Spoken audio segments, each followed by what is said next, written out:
Então nós falamos semana passada sobre os efeitos da umidade na agricultura e a importância da umidade, né? Desde conservação de produtos até como um parâmetro aí para pragas e doenças e outras informações que nós falamos, em que nós destacamos a importância agronômica desse elemento meteorológico, a umidade. Hoje a gente vai falar de um outro elemento que é o vento. O vento em si também é considerado um elemento meteorológico porque, do ponto de vista agronômico, ele influencia aí em diversos fatores lá na lavoura, nos meus índices zootécnicos e assim por diante. Então, o que eu tenho? Por definição, os ventos eles são deslocamentos de ar no sentido horizontal, originários aí do que nós chamamos de gradientes de pressão. E esses ventos, ou os ventos, né, pessoal, em geral, são elementos meteorológicos muito variáveis. E eles afetam a troca de calor, afetam a umidade da superfície vegetada, ou seja, a umidade da superfície da planta e até mesmo a atmosfera. Os ventos também influenciam de maneira direta no microclima de uma região, de um local, interferem no crescimento das culturas e também no bem-estar animal, tendo tanto efeitos favoráveis quanto efeitos desfavoráveis na agricultura. Então nós temos aí como efeitos favoráveis, num contexto aqui bem simples, a ocorrência de ventos classificados como ventos fracos indicam efeitos favoráveis desse elemento lá para a agricultura e para os abrigos zootécnicos.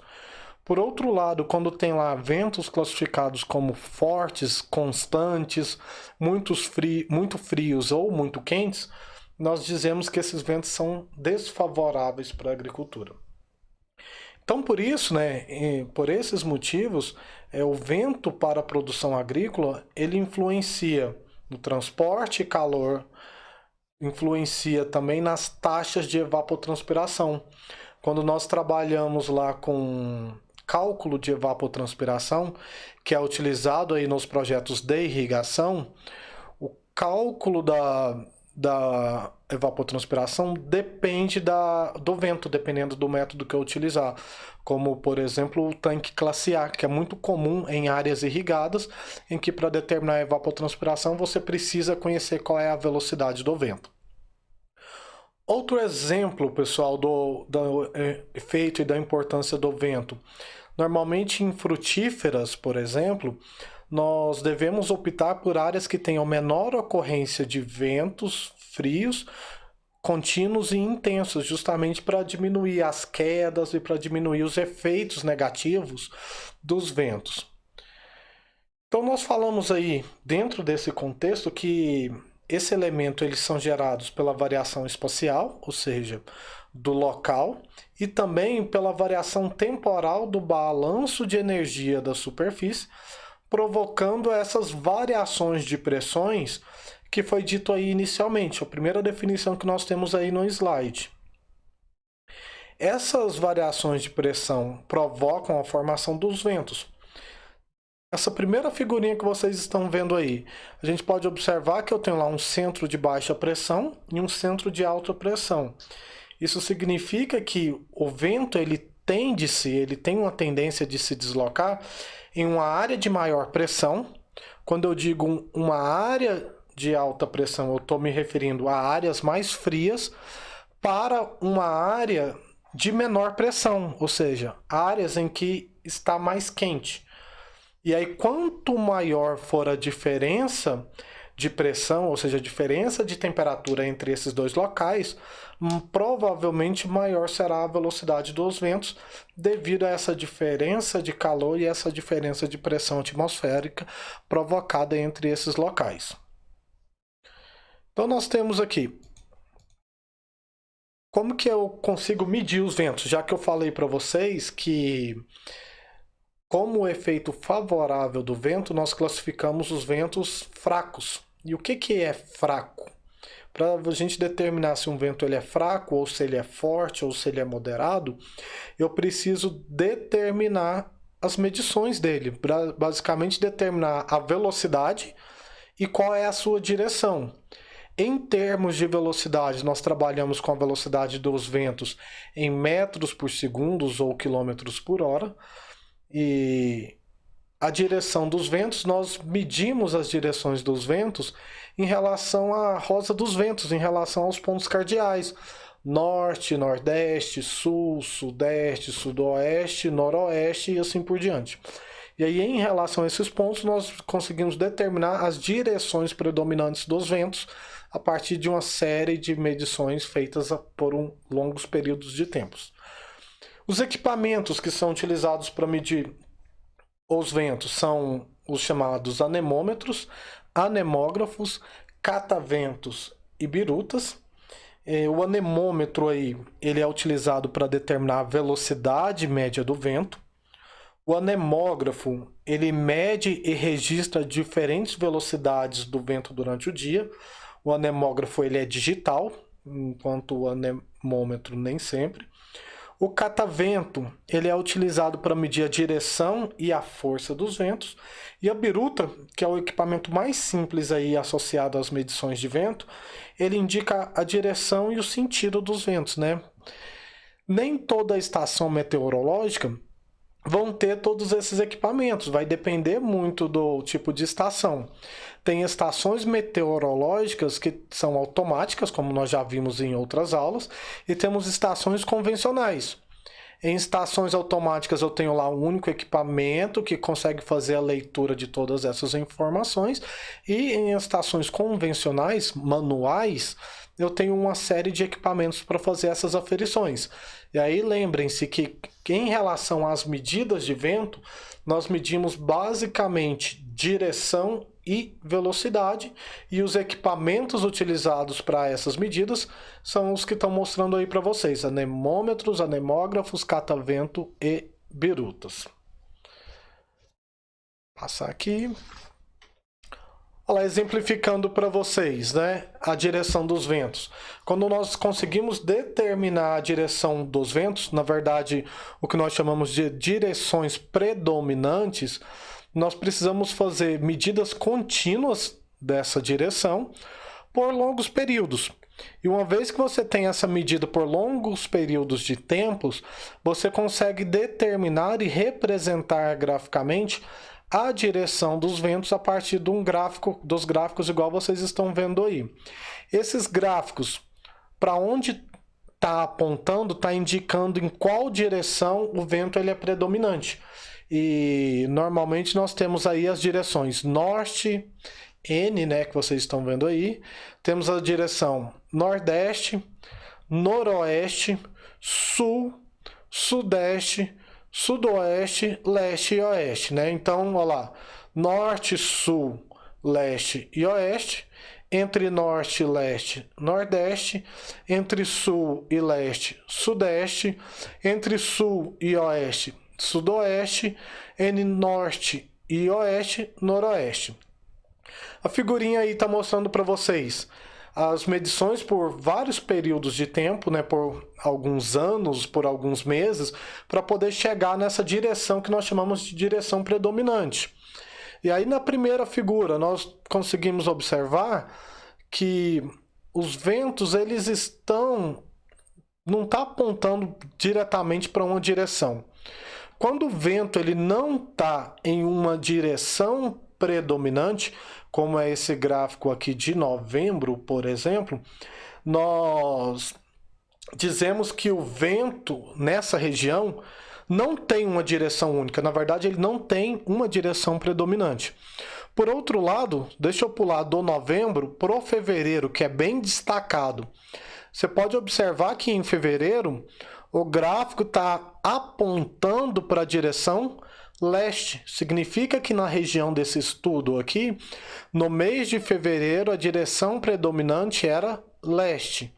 No mês de março, a direção predominante para onde o gráfico está apontando também é leste. E por mês de abril, a direção também é leste. O mês de novembro, eu considero que não tem direção predominante, porque quando você olha aqui o gráfico, ele está apontando para várias direções, e a forma geométrica aqui desse gráfico se aproxima da forma de um octógono, né, um regular, a gente diz que não tem direção predominante. É o que acontece em novembro, é o que acontece em dezembro e é o que acontece aí em janeiro. Na verdade, em janeiro a gente poderia até dizer que ele está mais predominante também aqui na direção leste, talvez, né? Mas é isso, com relação à direção predominante dos ventos, vocês precisam sempre lembrar que nós temos 8 direções predominantes, e se vocês lembrarem do desenhozinho norte, sul, leste, oeste, e os quadrantes nordeste, sudeste, sudoeste e noroeste, vocês sabem quais são todas as 8 direções predominantes. Outra coisa que a gente tem que frisar, o que a gente chama de direção predominante dos ventos é a direção que ela é praticamente padrão, né, ao longo dos meses dentro de uma região. E essa é uma informação bem pertinente quando você vai fazer a instalação de abrigos zootécnicos, quando você vai fazer a instalação de quebra-ventos, porque eu preciso saber em qual direção está o vento para que eu construa abrigos, para que eu coloque lá os quebra-ventos em direções perpendiculares a isso aí, certo? Outra informação importante, aqui é o que eu já comentei com vocês, né? Quando não se tem uma direção predominante, o polígono ele se aproxima de um octógono regular. Além disso, nós temos uma classificação da força do vento de acordo com a sua velocidade em quilômetros por hora. Essa classificação que vocês estão vendo aí por tabela é uma classificação de escala adaptada de Belfort. Apesar de ser uma escala adaptada, ela leva em consideração uma categorização empírica, ou seja, baseada em observações, e a medição de velocidade dos ventos. Então, quando eu tenho lá um vento classificado como calmo, a velocidade do vento ela é menor que 2 km por hora. Mas, além disso, um parâmetro visual que eu tenho para ver se esse vento está calmo ou não é se está tendo fumacinhas verticais ali, né, vistas a olho nu. Vamos pegar uma situação aqui um pouquinho mais fácil de ver visualmente.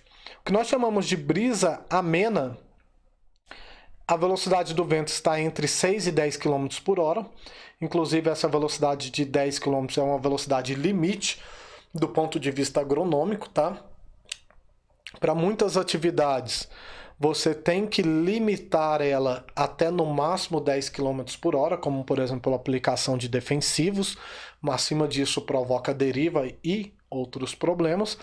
Mas uma forma de visual de identificar se o vento está entre 6 e 10 é se você vê se as folhas estão se agitando de forma leve, não aquela agitação forte, né? Uma agitação forte seria praticamente o que a gente chama de agitação de bandeiras e já seria classificado como vento leve e assim por diante. Enfim, essa escala adaptada de Belfort, ela associa tanto a velocidade do vento quanto as características visuais para determinar a escala aí de força dos ventos. Vamos lá. Além disso, em termos de importância agronômica, eu falei para vocês no começo da aula que os ventos eles têm tanto efeitos favoráveis quanto efeitos desfavoráveis. Eu não controlo o vento, nem a velocidade dele, muito menos a direção. Mas eu tenho que trabalhar a partir do momento em que eu conheço as suas características e aí eu tomo decisões e faço meu planejamento agrícola baseado nessas características. Assim como foi feito lá para a umidade, assim como foi feito lá para a temperatura, para a radiação e todos os outros elementos que nós já falamos aí. Como efeitos favoráveis, gente. Primeiro, tenho que lembrar com vocês que efeitos favoráveis, eles só são aplicados até quando eu tenho ventos classificados como ventos fracos. E aí, quando eu tenho ventos fracos dentro de uma região, eu tenho como efeito favorável a redistribuição de calor, ou seja, os ventos eles podem transportar o calor de um local para o outro, então ele leva o calor de regiões quentes para regiões frias, então ele provoca o resfriamento da temperatura. Outro efeito já mais específico aí para nós, né, do ponto de vista agronômico.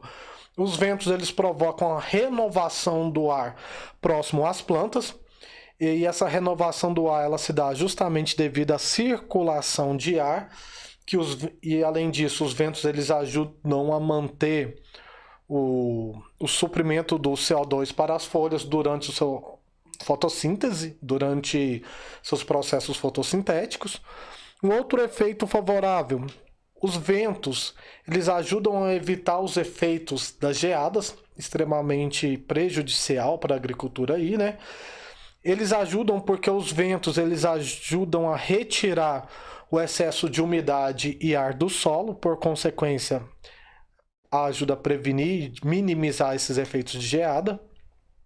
Com relação à polinização de flores, né, de plantas, os ventos eles auxiliam na polinização, ou seja, na dispersão de pólen, né, ou seja, as células reprodutoras lá masculinas, que vocês estudam lá com a Josiane, e a deposição desse pólen nos estigmas.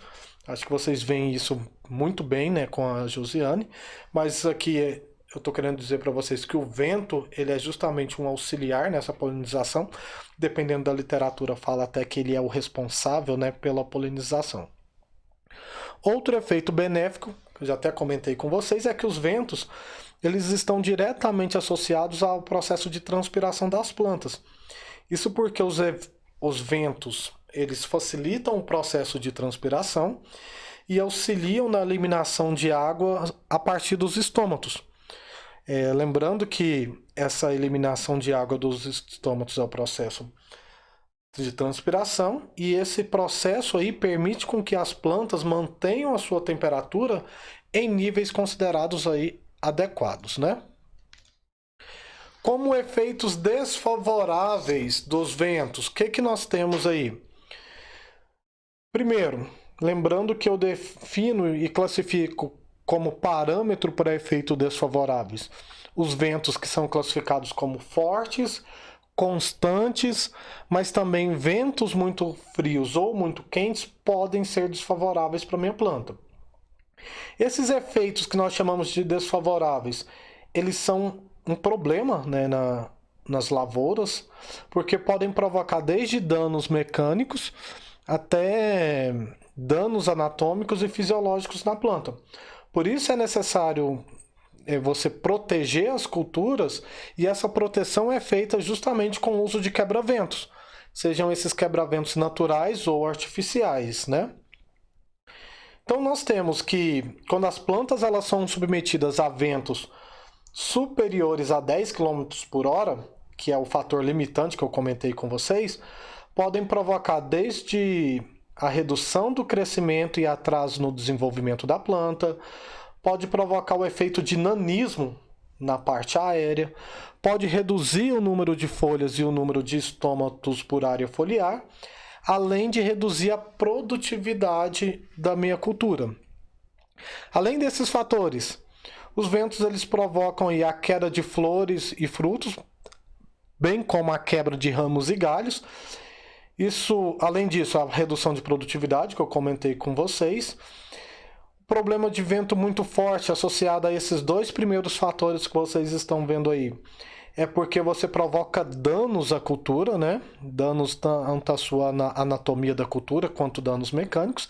E uma vez que você provoca, você não, né? Uma vez que o vento provoca esses danos, a planta ela está mais susceptível a patógenos e a pragas que vão penetrar nessas plantas devido às lesões que foram provocadas pela ação dos ventos. Temos aí também, como efeito desfavorável, a erosão eólica e, consequentemente, a deformação da paisagem de um local. Lembrando que a erosão eólica é um dos tipos de degradação do meio ambiente, um tipo de erosão, e ela ocorre devido justamente a ações dos ventos. Quando nós temos erosões eólicas, ocorre a retirada de fragmentos superficiais do solo de um local, e esses fragmentos são transportados pelo vento de um local para o outro. Por isso que é classificado como erosão eólica. Com relação à aplicação de herbicidas, importantíssimo frisar que para aplicação de herbicidas é recomendado que a velocidade dos ventos ela esteja ali no máximo, gente, entre 8 e 10 quilômetros por hora. Isso porque acima dessas velocidades de ventos podem provocar derivas. Consequentemente, na verdade, nem recomenda-se a aplicação de defensivos agrícolas quando o vento está superior a 8 ou 10 quilômetros por hora. Por que não recomenda? Ventos muito fortes, acima desses 10 quilômetros, vai dificultar a deposição do produto pulverizado sobre o solo ou até mesmo sobre a planta. Além disso, as partículas, né, que deveriam ser depositadas do produto, elas podem ser deslocadas para áreas vizinhas, é o efeito de deriva que a gente está falando aí, e essa deriva pode provocar a fitotoxidez, ou seja, danos e até mesmo a morte de culturas susceptíveis, e até mesmo contaminação de pessoas e animais. Provavelmente alguns de vocês já devem ter visto há um tempo atrás aí no jornal, quando uma pulverização agrícola feita por aviação agrícola contaminou uma escola. O vento estava muito forte, entre outros fatores, além do mau planejamento, provocou a deriva e a contaminação lá da escola. Então é um parâmetro essencial durante a aplicação de herbicidas. Ainda com relação a esses efeitos desfavoráveis, nós temos aí a disseminação de patógenos e pragas, além da dispersão de sementes invasoras. Nós comentamos anteriormente, né, que os ventos eles provocam a queda de flores e frutos, também podem provocar danos mecânicos como a quebra de ramos e galhos.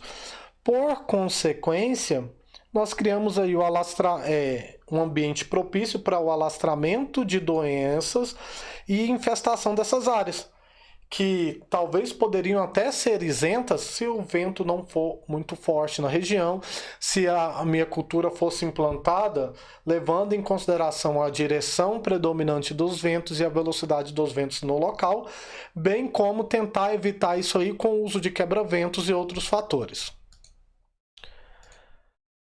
E aí, como que eu vou me prevenir desses efeitos desfavoráveis dos ventos? Basicamente, eu tenho que seguir dois critérios. Eu tenho que escolher bem o local e tenho que utilizar quebra-ventos. Com relação à escolha do local, sempre que possível, eu tenho que escolher locais que sejam menos susceptíveis a ventos frios, contínuos e intensos. E aí eu tenho que levar em consideração aquelas escalas meteorológicas, macro, meso e microescala, para definir esses parâmetros aí. No Brasil, nós recomendamos aí, pensando nesses efeitos do vento, na verdade, pensando em prevenir desses efeitos negativos, esses efeitos desfavoráveis, nós recomendamos que nas regiões, se não me engano, em região sul e sudeste do Brasil, nós devemos evitar terrenos com a face, ou seja, a face voltada para o sul, sudeste e sudoeste, porque normalmente nessas faces os ventos eles são mais fortes e mais frios. Para ter uma noção, né, dessa importância da escolha do local, quando nós temos aí abrigos zootécnicos, recomenda-se, além que ele seja instalado no sentido leste-oeste, instalações para animais, não se recomenda que você tenha portas e janelas voltadas para o sul, justamente devido a esses ventos predominantes e frios dentro dessas instalações zootécnicas que podem ser prejudiciais para essas instalações. Além da escolha do local ser um fator preventivo desses efeitos negativos, o uso de quebra-vento também é um efeito preventivo e ele deve ser feito com bastante cuidado quando a gente fala aí do uso de quebra-ventos. Quebra-ventos, alguns já devem ter visto, acho que a maioria já deve ter ouvido falar, mas eles são estruturas físicas, naturais ou artificiais, que têm como principal função reduzir a velocidade do vento até que ela esteja em níveis suportáveis para a minha cultura, para a minha instalação zootécnica e como um todo. E aí, se nós temos que o vento ele é favorável apenas quando eu tenho velocidade inferior a 10 km por hora, se eu estou em um local em que os ventos são fortes, é indispensável o uso de quebra-vento. Gabriel, deixa eu ver aqui a mensagem. O celular dela não baixa o aplicativo. Então, tranquilo. Só que, igual eu falei para vocês no começo, gente, provavelmente eu não vou conseguir disponibilizar o vídeo para vocês antes do encerramento da atividade que nós vamos fazer. Então, assim, o problema seria que ela não vai ter esse vídeo disponível para ela consultar antes de fazer a atividade. Mas se alguém estiver gravando aí, repassem para ela. E também, claro, se minha internet aqui ajudar, eu vou colocar para carregar, tá? E aí não precisa de código, só precisa do link. Pega o link lá que eu mandei no grupo para vocês, que aí vocês conectam. Quando ele clicar no link, aparece aqui para mim, eu aceito ele, igual eu fiz com vocês. Os slides tem, eu disponibilizo no final da aula para vocês, lá no Ava, tá bom? Só o vídeo que eu não garanto para vocês, porque eu tenho que subir pro YouTube e isso demanda um tempinho. E na maioria das vezes eu gasto algumas horas, tá bom? Gente, então vamos lá. Então eu estava falando para vocês que o uso do quebra-vento, ele deve ser utilizado obrigatoriamente em locais que os ventos eles são acima de 10 km por hora e a direção dos ventos predominantes ali interfere na sua cultura. E esse uso de quebra-ventos eles podem ser tanto naturais quanto artificiais, tá bom? Já estamos terminando aqui, gente. Com relação aos quebra-ventos, como eles são vegetais, eu falei artificiais ou naturais, né? Desculpem, é classificado como vegetais ou naturais, artificiais aí, né? A classificação mais correta para vocês tem que ser essa aí, vegetais ou artificiais. Então, vamos lá. Gente, com relação à atividade, eu volto a explicar no finalzinho aqui, pode ser? Que aí a gente termina aqui a parte de conteúdo e aí eu explico de novo para vocês, que aí o vídeo também ele não fica muito grande para postar. Gente, quebra-ventos vegetais, eles são classificados em temporários, permanentes ou mistos, né? Os quebra-ventos vegetais eles são recomendados para grandes áreas cultivadas ou com exploração extensiva de animais. Como quebra-ventos vegetais e temporários, nós temos aí recomendado plantas anuais ou semiperenes. Como quebra-ventos vegetais permanentes, nós temos aí as árvores, né, principalmente, de grande porte. E como quebra-ventos mistos, você tem a combinação de árvores e plantas anuais. Então, por exemplo, como quebra-vento temporário, eu tenho lá milho e sorgo, cana, que podem servir de quebra-vento para culturas que são mais susceptíveis à ação do vento. Já quando eu preciso de um quebra-vento permanente e mais alto, né, nós temos aí as árvores que também, como eucalipto e seringueira, que podem utilizar como efeito de quebra-vento. Além disso, eu posso misturar isso aí, né? Eu posso ter um quebra-vento mais alto, como eucaliptos e seringueiras. Logo depois eu tenho lá uma área de milho e logo depois eu tenho uma área talvez lá com soja ou uma outra cultura que é mais suscetível a essa ação do vento. Alguns já devem ter observado, em termos de instalações zootécnicas, algumas granjas você tem lá em volta de toda a instalação os quebra-ventos vegetais permanentes. Além de um fator fitossanitário, também é justamente para diminuir os efeitos dos ventos dentro dessas instalações.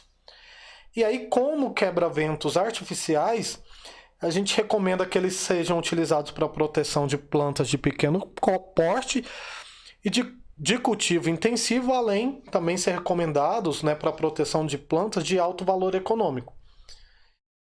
Principais quebra-ventos artificiais, sombrite e ripados.